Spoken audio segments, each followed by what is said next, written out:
Audio Jungle.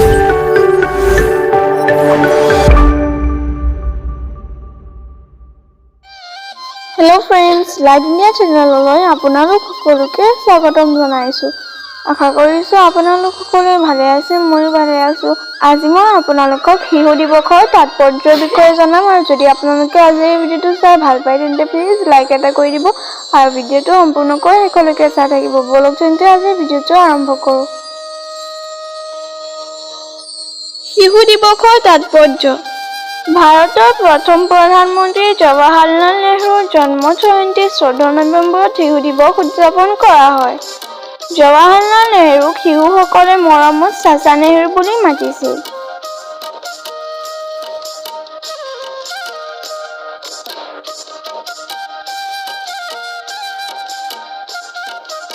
তেওঁ শিশুসকলৰ এক সৰ্বাংগীন শিক্ষাৰ বাবে ওকালতি কৰিছিল যি ভৱিষ্যতে এক উন্নত সমাজ গঢ়ি তুলিব। জৱাহৰলাল নেহৰুৱে শিশুসকলক এখন জাতিৰ প্ৰকৃত শক্তি আৰু সমাজৰে ভেটি বুলি গণ্য কৰিছিল।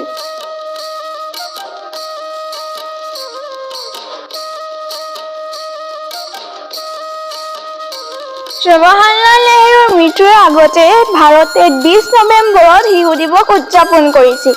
এই দিনটোক ৰাষ্ট্ৰসংঘৰ দ্বাৰা বিশ্ব শিশু দিৱস হিচাপে পালন কৰা হৈছিল। প্ৰথম প্ৰধানমন্ত্ৰী জৱাহৰলাল নেহৰুৰ মৃত্যুৰ পিছত তেওঁৰ জন্ম বাৰ্ষিক ভাৰতত শিশু দিৱসৰ তাৰিখ হিচাপে বাছনি কৰা হৈছিল।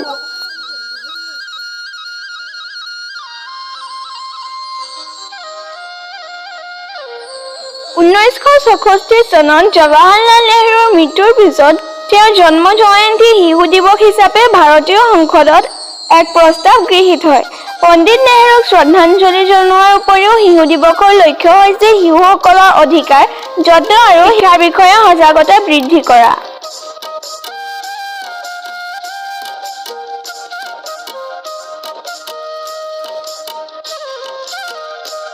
বিদ্যালয়সমূহে শিশু দিৱস উদযাপন কৰিবলৈ ক্ৰীড়া অনুষ্ঠান, কুইজ প্ৰতিযোগিতা আৰু অন্যান্য কাৰ্যকলাপ অনুষ্ঠিত কৰে। শিশু দিৱসৰ দিনটোক তেওঁলোকৰ বাবে বিশেষ কৰি তুলিবলৈ পুতলা, মিঠাই আৰু উপহাৰ প্ৰদান কৰা হয়।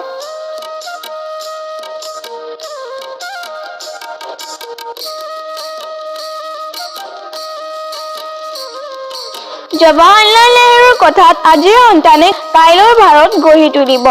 আমি তেওঁলোকক যি ধৰণে ডাঙৰ কৰিম সেইটোৱে দেশৰ ভৱিষ্যত নিৰ্ধাৰণ কৰিব। আজি এই ভিডিঅ'টো যদি আপোনালোকে চাই ভাল পালে তেন্তে প্লিজ লাইক এটা কৰি দিব। আজি ভিডিঅ'টোত ইমানে, আকৌ নেক্সট ভিডিঅ'ত লগ পাম। বাই।